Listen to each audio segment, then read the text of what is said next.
Bienvenidos a la clase de crecimiento y desarrollo del esqueleto craneofacial. Esta es una clase que integra contenido sobre la temática desde los puntos de vista de la histología y la embriología y desde la anatomía. Dictaremos la clase a Adrián Lebrero, profesor adjunto de la Cátedra de Anatomía, y Luciana Sánchez, profesora adjunta de la Cátedra de Histología y Embriología. Para una mejor comprensión del tema, hemos organizado el dictado de la clase en 3 partes. Comenzamos con la primera. Para comenzar, vamos a recordar la formación del tubo neural y de las crestas neurales. Las imágenes microscópicas y los esquemas que se ubican en esta diapositiva nos van a ayudar para comprender mejor el tema. Hacia el día 18 posfecundación y por inducción de la notocorda a través de la secreción por parte de esta de enogina y de cordina, queda constituida la placa neural, la cual, por elevación de los bordes de la misma, comenzará a plegarse formando un surco neural en la línea media. El plegamiento ocurre a partir de un punto, el de bisagra medio, que actúa como anclaje alrededor del cual se elevan los dos lados formando un ángulo agudo. Además, las células neuroepiteliales, inducidas por la notocorda, presentan un estrechamiento en su vértice y un ensanchamiento en su base, debido a que el núcleo cambia su localización hacia el polo basal y el citoesqueleto de actina forma un anillo a nivel apical. A nivel encefálico, además existen los puntos de bisagra laterales. Finalmente, los bordes de la placa se fusionan formándose así el tubo neural y se separan del ectodermo suprayacente y las células de las crestas neurales comienzan a separarse del tubo. El cierre del tubo neural comienza en el embrión casi hacia la mitad de la longitud cráneo-caudal del sistema nervioso a los días 21 o 22 posfecundación.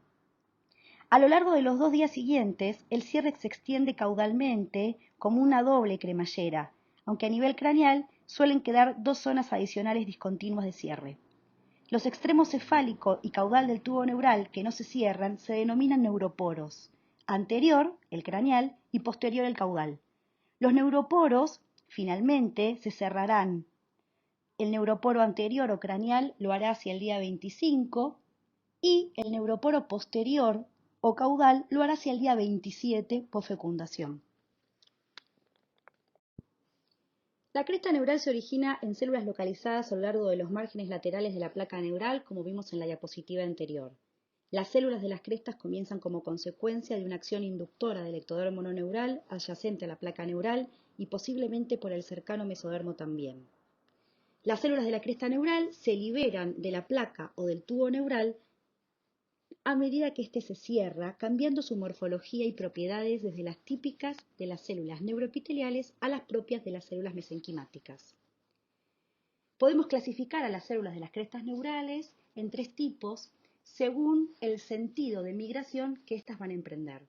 Así hablaremos de las crestas neurales troncales, de las circunfaringias y de las craneales.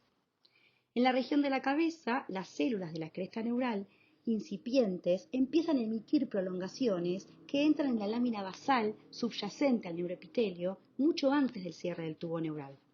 Tras la posterior degradación de la lámina basal, dichas células de la cresta neural, que en este momento han asumido ya una morfología mesenquimática, atraviesan los restos de la lámina basal y emprenden una serie de notables migraciones.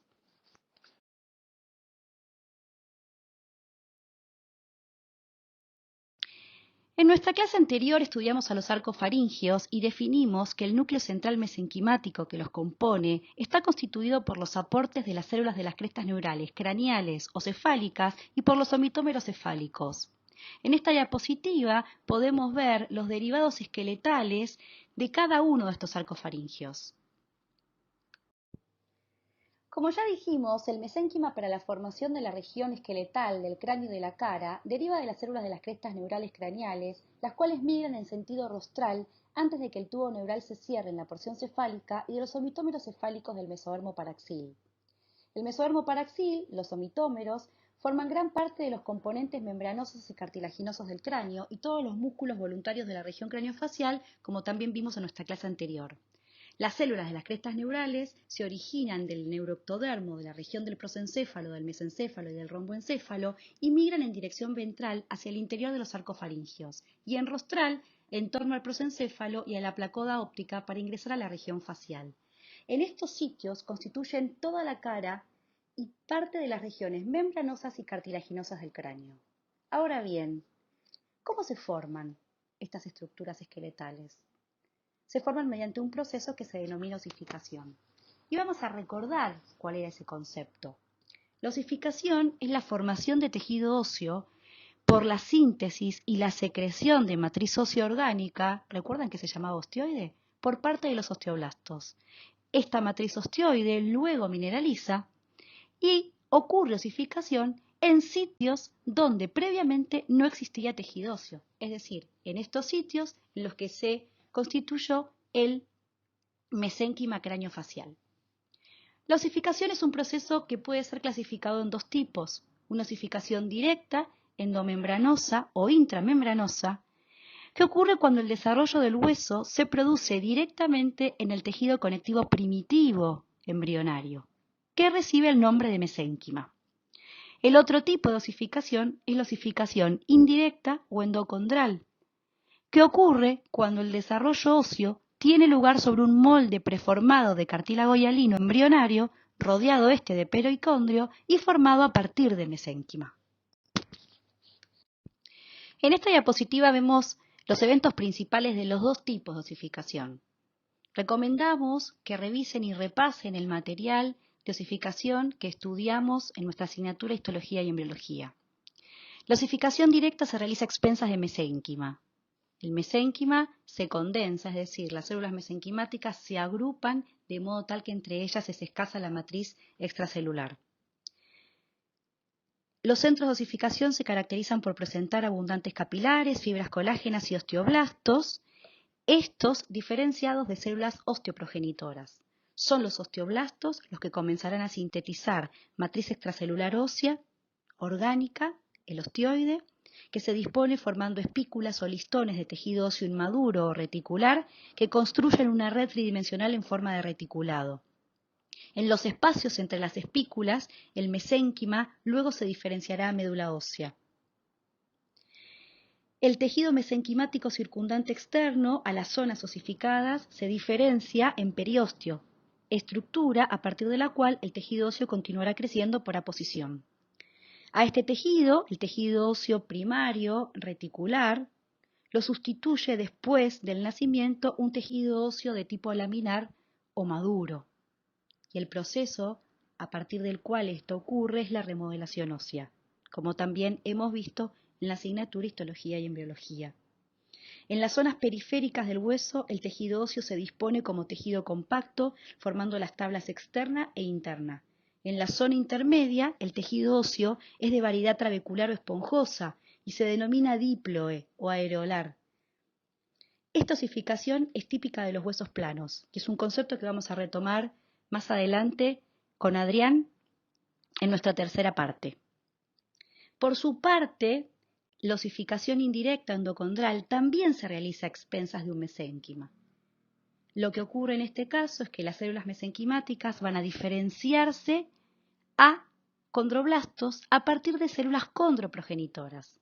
Los condroblastos comenzarán a sintetizar matriz extracelular cartilaginosa de tipo hialina y van a quedar incluidos en su interior, diferenciándose a condrocitos y constituyendo así un molde cartilaginoso rodeado por pericondrio. El cartílago experimenta numerosos cambios histológicos: proliferación e hipertrofia de los condrocitos, la calcificación de la matriz extracelular, la invasión vascular del brote perióstico, la erosión y la formación de osteoide con posterior mineralización. El tejido óseo que se forma a partir de una osificación indirecta es un tejido óseo laminar o maduro, que luego sí continuará sufriendo remodelación ósea. Ejemplos de los huesos que se osifican a través de la osificación indirecta son los huesos de la base del cráneo, los cuales ahora empezaremos a estudiar cómo ocurre su formación. El tipo de osificación está estrechamente relacionado con la futura función del hueso. Así, en las zonas de crecimiento expuestas a tensiones, el mecanismo de osificación es intramembranoso o directo. El hueso tolera mejor la tensión, pues solo crece por aposición.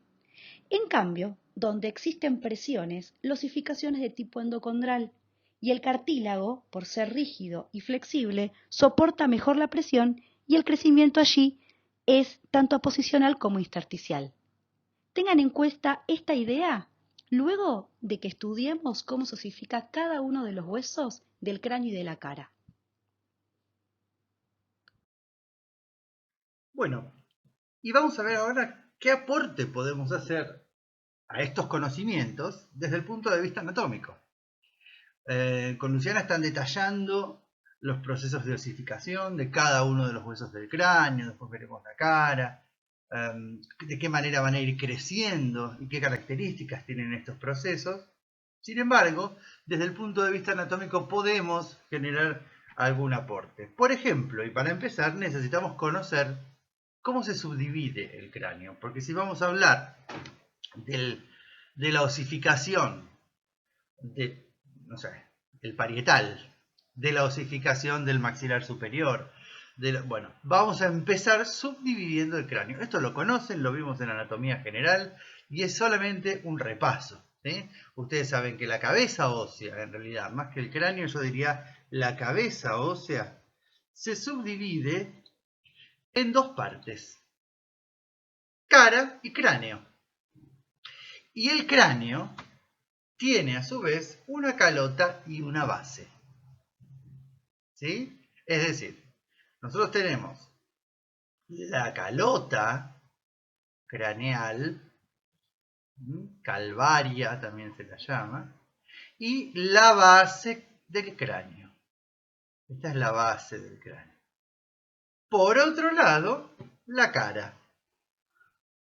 Entonces tenemos en realidad en el cráneo dos partes, calota y base.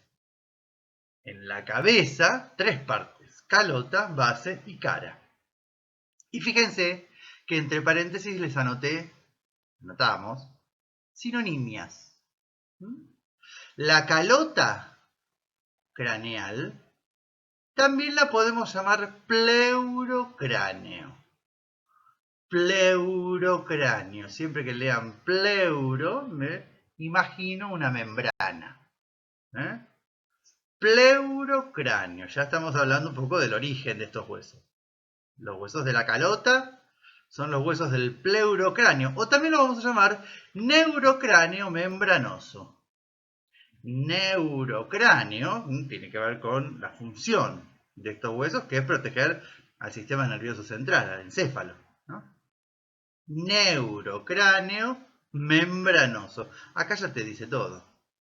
El neurocráneo membranoso te está indicando la función de estos huesos, que es proteger al sistema nervioso, y te está indicando también el origen. Por otro lado, la base del cráneo, lo que estoy señalando acá, también la podemos llamar condrocráneo, y ustedes ya saben qué significa condro, porque les suena, ¿no? El condrocito. Condrocráneo, o también lo vamos a llamar neurocráneo cartilaginoso.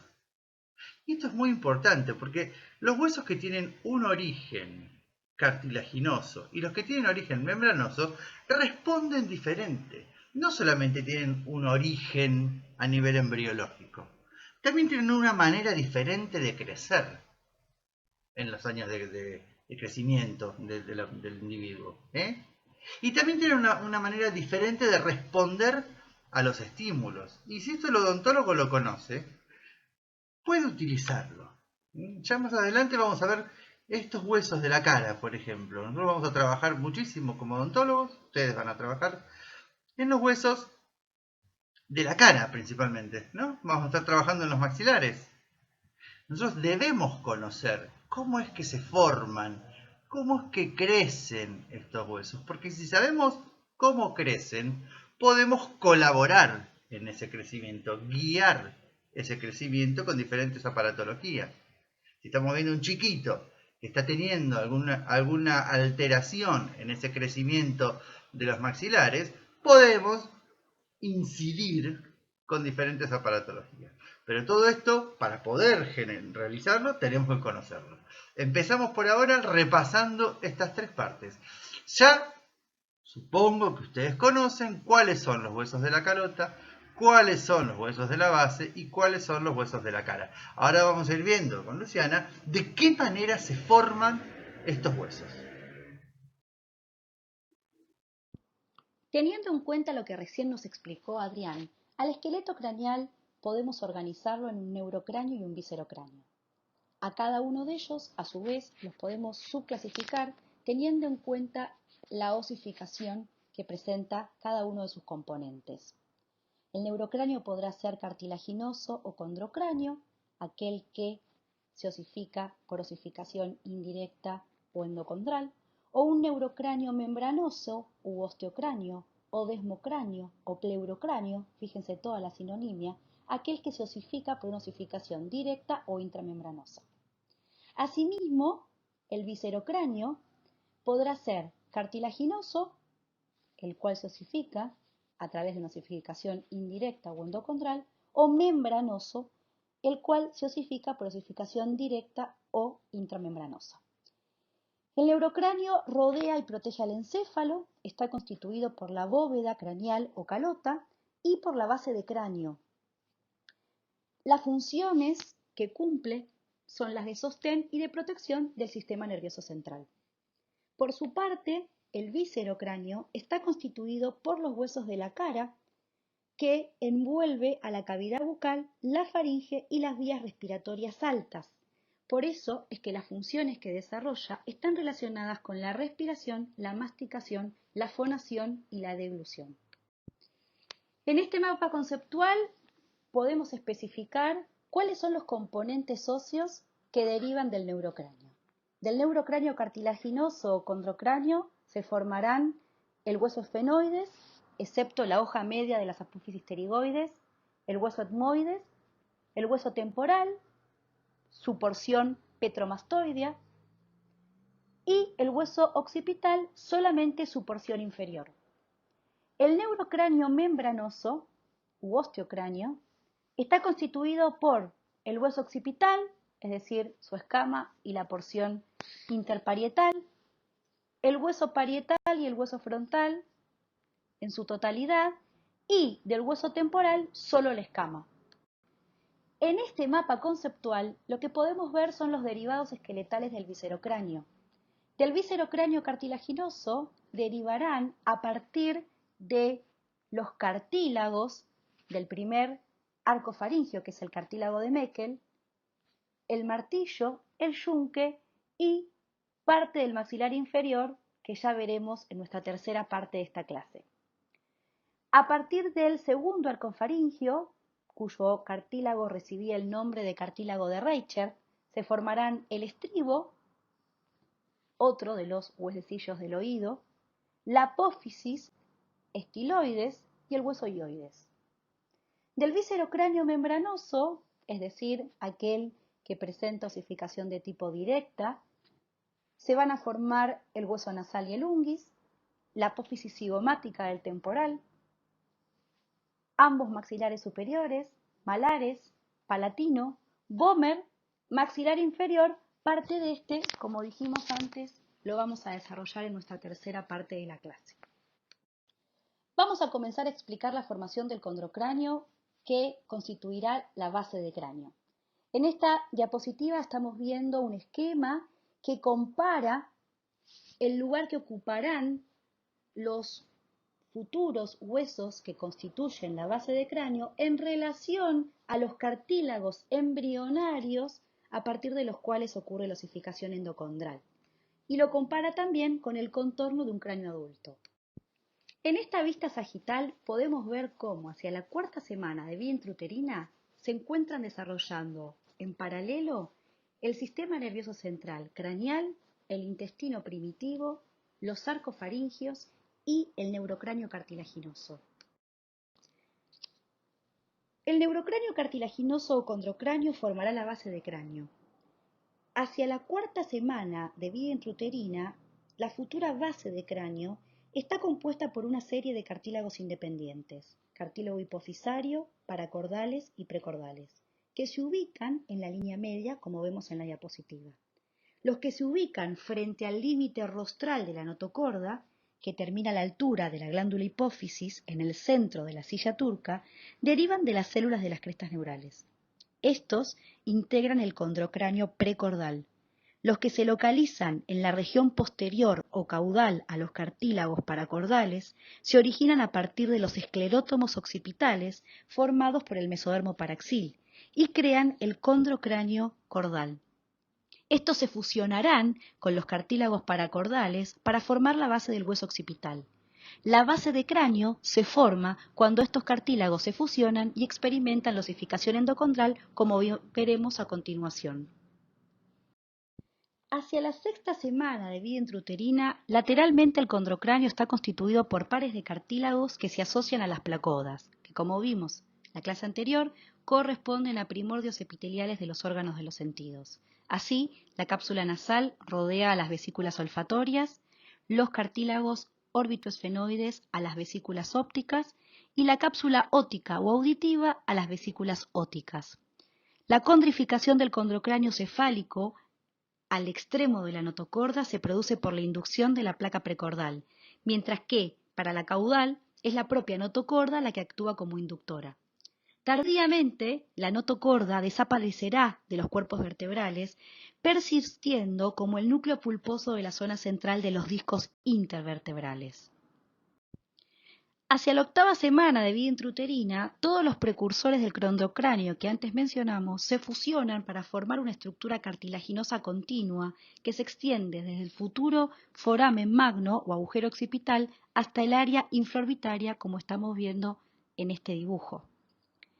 Esta estructura se elonga a la vez que lo hace el embrión e inicialmente se forman numerosos centros de osificación primarios a lo largo de su longitud. El cartílago que se ubica entre los centros de osificación constituye un tipo especial de articulación, la sincondrosis, que después la vamos a ver en detalle con Adrián. La osificación de estas articulaciones permitirán el crecimiento en el sentido antero-posterior de la base de cráneo. La más importante es la sincondrosis esfeno-occipital que se osifica en la segunda década de vida postnatal.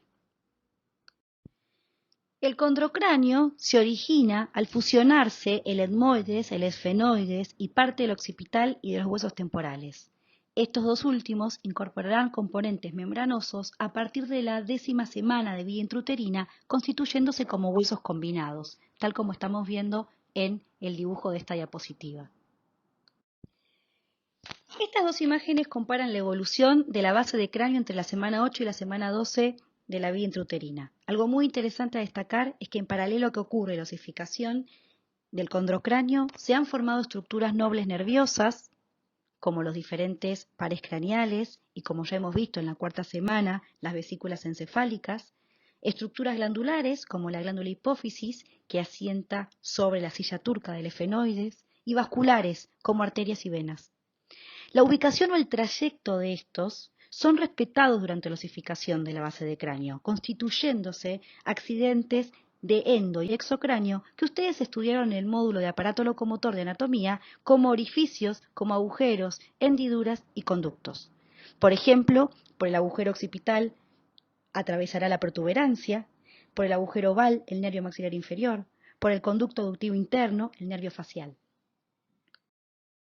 Bien, y en esta osificación que van teniendo los huesos de la base de cráneo, en estos procesos de osificación endocondral, me parece interesante destacar dos articulaciones. Es decir, los huesos de la base del cráneo, en este caso, acá estamos viendo a los huesos al occipital, allá adelante teníamos el efenoides, por delante. Acá yo no puedo señalar mucho porque tengo la cara, ¿no? Entonces esto, yo ahí no, bueno, aquí está la pterigoides, ahí estaría el cuerpo del efenoides, las alas, acá está el peñasco del temporal, el occipital.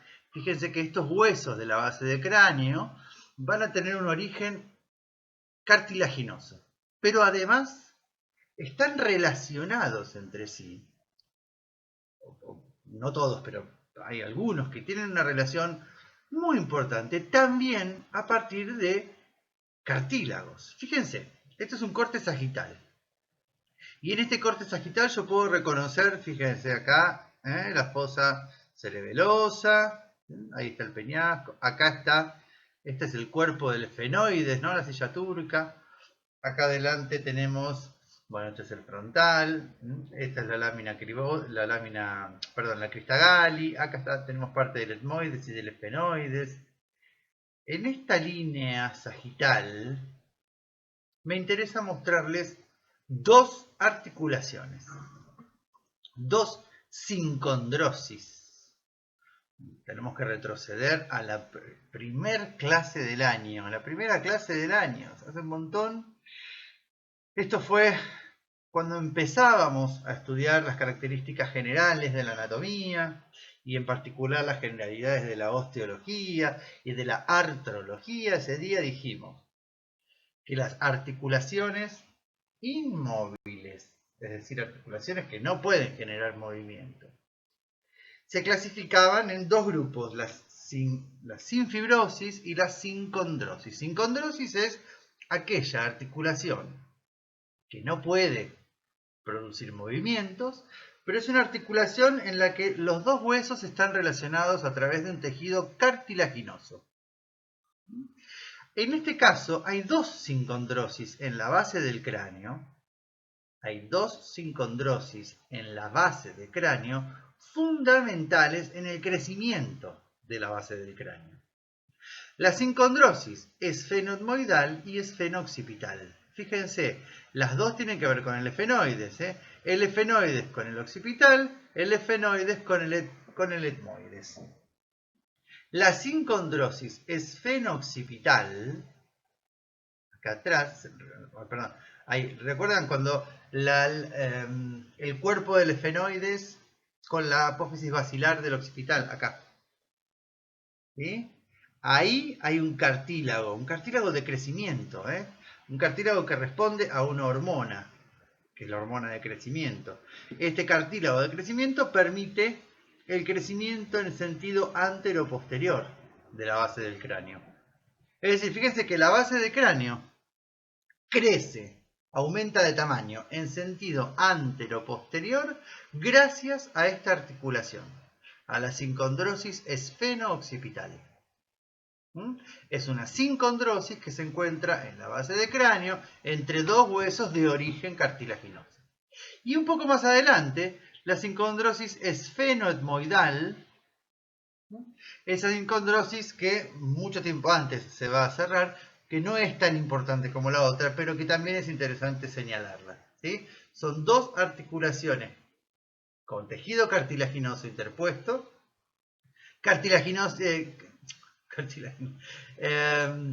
articulaciones que luego de la edad de crecimiento se cierran, se sueldan, se osifican por completo, y ya el cráneo deja de extenderse en sentido antero-posterior.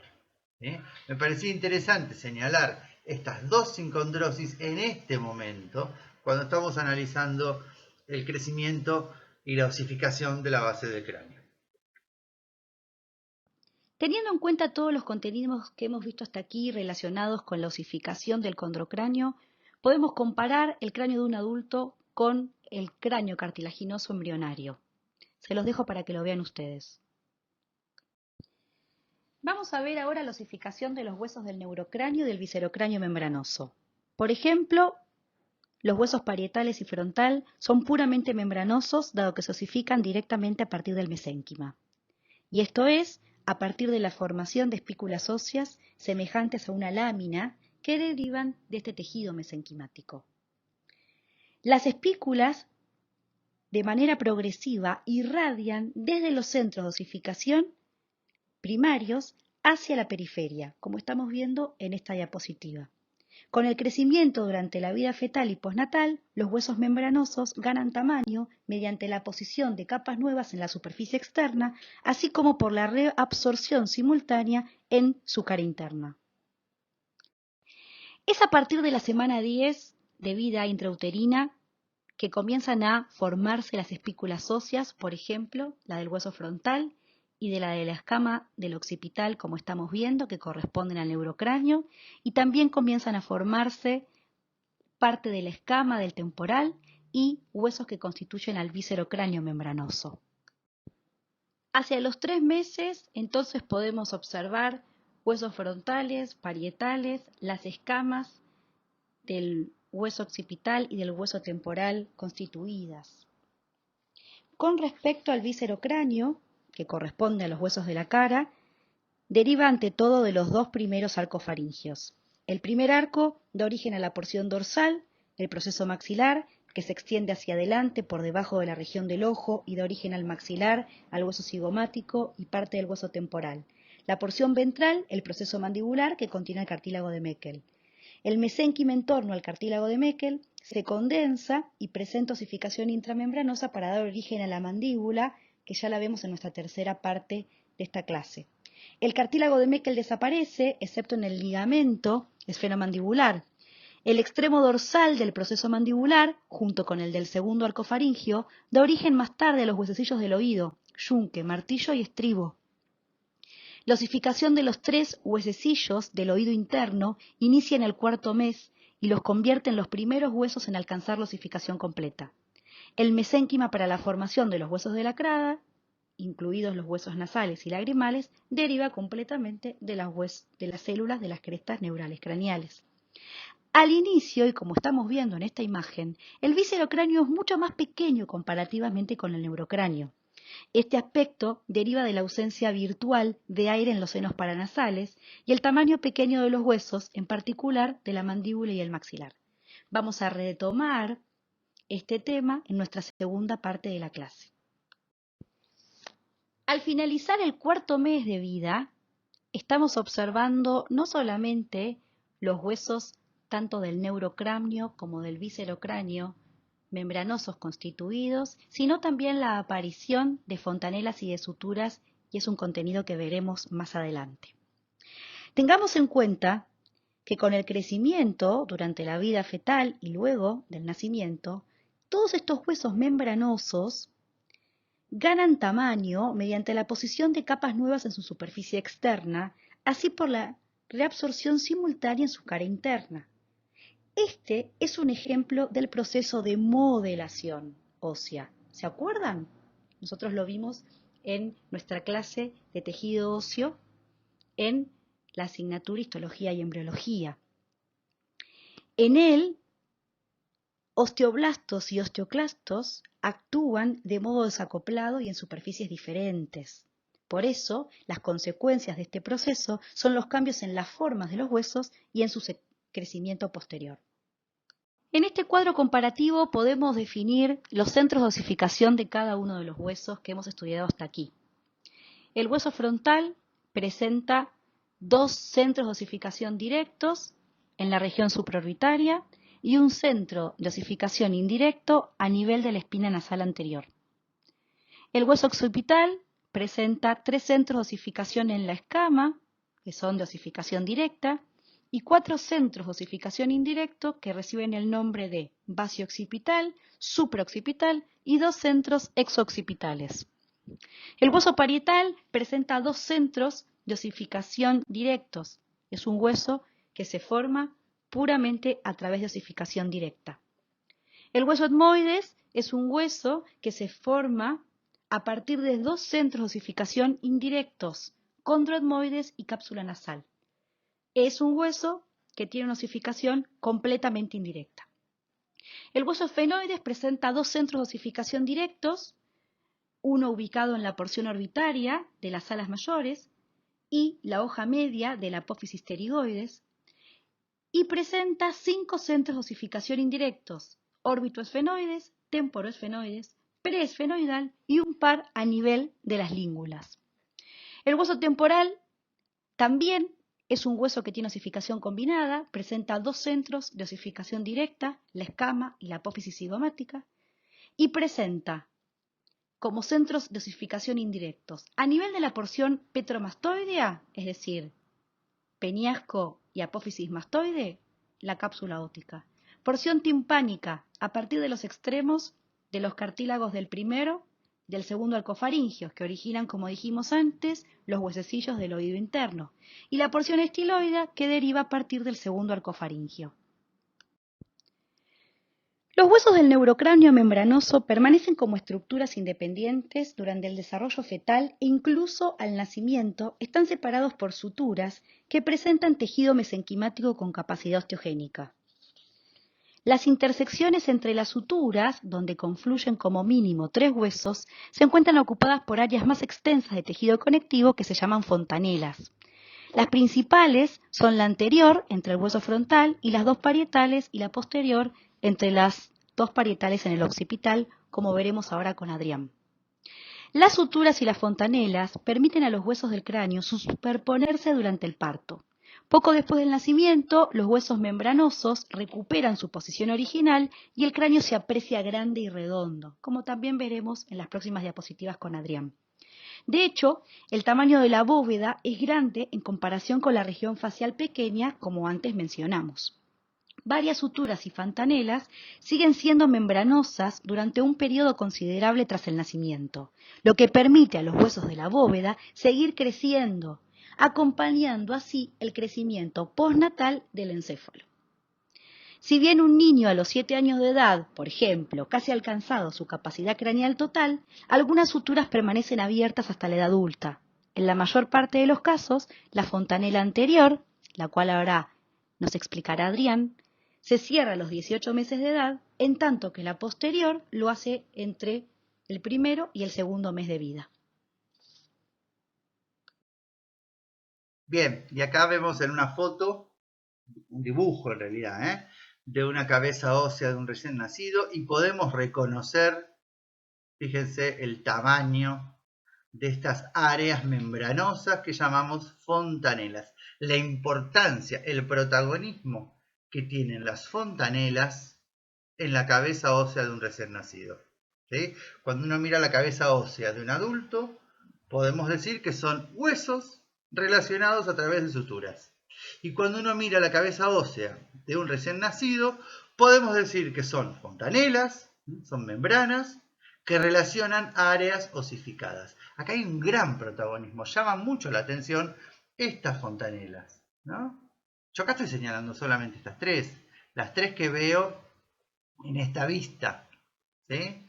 Pero estas fontanelas, estas membranas, justamente serán las que permitan que estos huesos, los huesos de la calota, puedan ir expandiéndose. Conforme se desarrolle el sistema nervioso central, el encéfalo va creciendo, empuja a estos huesos, los desplaza, y justamente gracias a que estas membranas, las fontanelas y las suturas no están aún del todo osificadas, es posible desplazar estos huesos y luego formar un tejido óseo para terminar de, vamos a decir, soldar estas áreas. ¿Se entiende? Es decir, en este caso, el empuje, el estímulo, es esa fuerza, ese empuje que hace el sistema nervioso y que estos huesos de origen membranoso pueden responder a ese estímulo. Se desplazan porque hay membranas que luego se osificarán. Las fontanelas cumplen un rol fundamental, las fontanelas y las suturas, un rol fundamental en la osificación o en el crecimiento y osificación del pleurocráneo. ¿Y cuáles son las fontanelas que estamos viendo acá? Después voy a señalar mejor esta en otra vista, pero estas dos que tenemos acá se llaman fontanela ptérica y fontanela astérica. Recuerden que el punto pterion, la fontanela ptérica, es la que cuando se osifique en un adulto se denomina punto pterion.